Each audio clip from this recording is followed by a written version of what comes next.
Hello, friends. This is our 7th week of our conference vision cast following this year's annual conference gathering where we rolled out our new shared mission for every leader and every church. That mission is this: partnering together to ignite a spirit-fueled movement of disciples, leaders, and churches. Our primary image has been that of a large sailing vessel under full sail.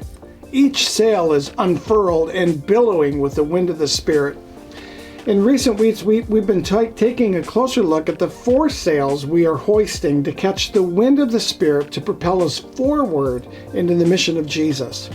This week, we will examine our 4th sail, which is multiplying churches. Spirit-fueled movements always generate new works across a large swath of territory, creating greater capacity to reach and enfold increasing numbers of people into the church. Knowing this to be true, our commitment to church multiplication is unchanged. In 2016, we launched an aggressive goal with our 1036 initiative to plant 10 new churches in 36 months. And God blessed our faith, and we reached that goal by our annual conference gathering in 2019. Since that time, we've planted 3 new congregations. We've witnessed new multi-sites being launched, as well as the growing trend of digital church expressions. When God created living things, He gave a command for all living things to be fruitful and multiply. This command of God has reverberated throughout history and driven the constant stream of reproduction which has taken place on our planet since the first day His command was given. God's word to be fruitful and to multiply is sown into the DNA of all living things. That's why all living things reproduce.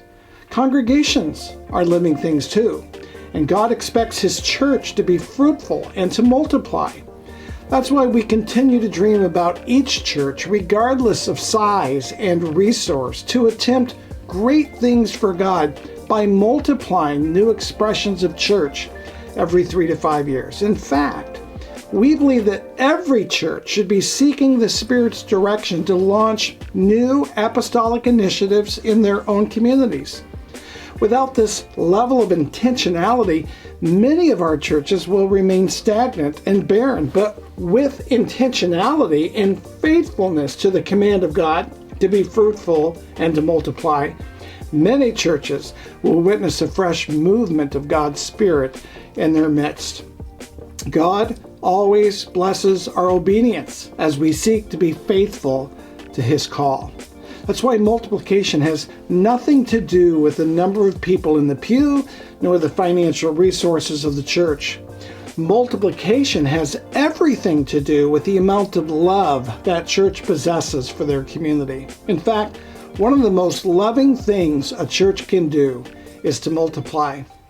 We recognize and applaud the many churches who've taken significant steps of faith in recent years. Currently, we have over 20 apostolic initiatives peppering the region of our conference. Our church plants continue to develop and approach the next step of becoming fellowships on their way to full blossom into full societies in the days ahead. If you want to begin generating spiritual energy in your congregation, begin praying and planning for multiplication. That process always brings a level of renewed passion to the people of God.